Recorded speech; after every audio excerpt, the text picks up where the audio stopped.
Okay. Oh my God, it's already fucking recording. Why? I wonder if the audio's playing.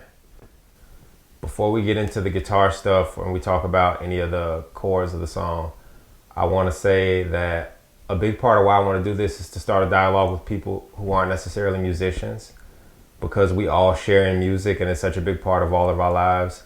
I think it's important that we all be able to talk about why we love certain music and what appeals to us about it.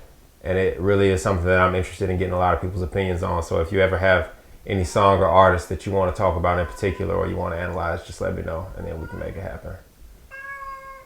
Monk also says, hello. So Good at Being in Trouble was a single off of Unknown Mortal Orchestra's second album. It's called 2. There are a couple of things happening in the song that really make it special. I think a part of why it's been such an enduring song and it's so good for a lot of different occasions is because it combines elements of really simple, catchy, traditional R&B, and at the same time it's got just enough quirk. So Good at Being in Trouble really reminds you of an old Stax record. The rhythm section, the drum beat is the same all the way through. It's not super quick tempo, but just fast enough to dance to. Regardless of how simple the drum beats are and how consistent the bass line is, Ruban uses harmony in a way that's really unique in pop and rock music. The way he approaches chords and voicings is, to me, the biggest part of why his music sounds like that. And a lot of it has to do with space. What I mean by harmony is basically the way musical notes interact with each other. It's easy to think of a scale as a family of notes. The way the notes are spread is what gives the scale its unique sound. A C major scale, for example, has 7 notes. Then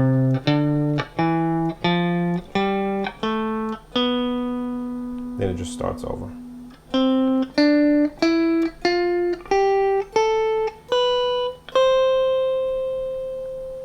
If I were to use any combination of 1s, 3s, and 5s from the scale together, I get a basic major chord. One of the first voicings you typically learn for a major chord on a guitar is a 6-string bar chord. What stops it from being versatile is that it's redundant. There are multiple 1s and 5s in the chord. So eventually you may start playing it like this. Frees up your pinky to turn this 5th into a 6. Or you could add the 9th on top. Even drop down the 1 to a 7.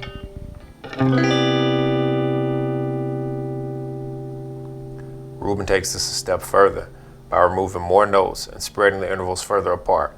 He opens up the voicing. If I were to play the root on the 6th string, the 3rd on the G string, the 9th on the high E together, adding in effects like reverb, delay, or phase, I get a sound like this.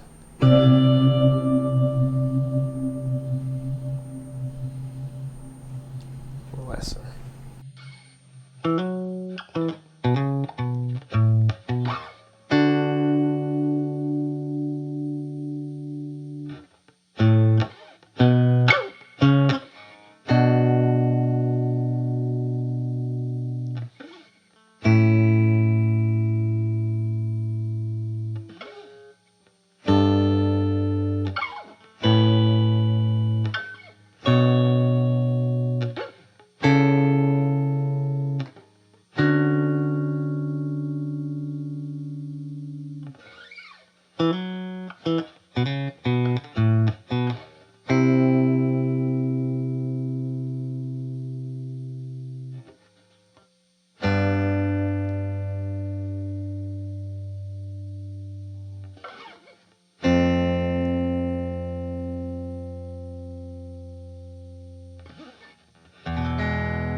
So honestly, Ruban Nielson from Unknown Mortal Orchestra is one of my favorite artists, one of the coolest songwriters out right now.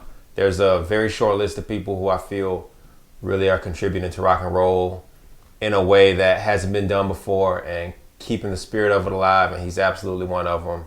I can't wait for all their releases. I've seen them live and can't wait to see them live again. So maybe we'll even do a couple more UMO songs in the future. But until then, I would love to hear from you. I love for y'all to comment, talk about your favorite UMO song, talk about songs you maybe want to analyze or we can deep dive into. And other than that, I hope everyone has a blessed and lovely week, and I'll see y'all soon.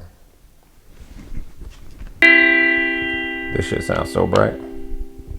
And I'm not explaining it good. I'm like I'm rushing through it and being all weird.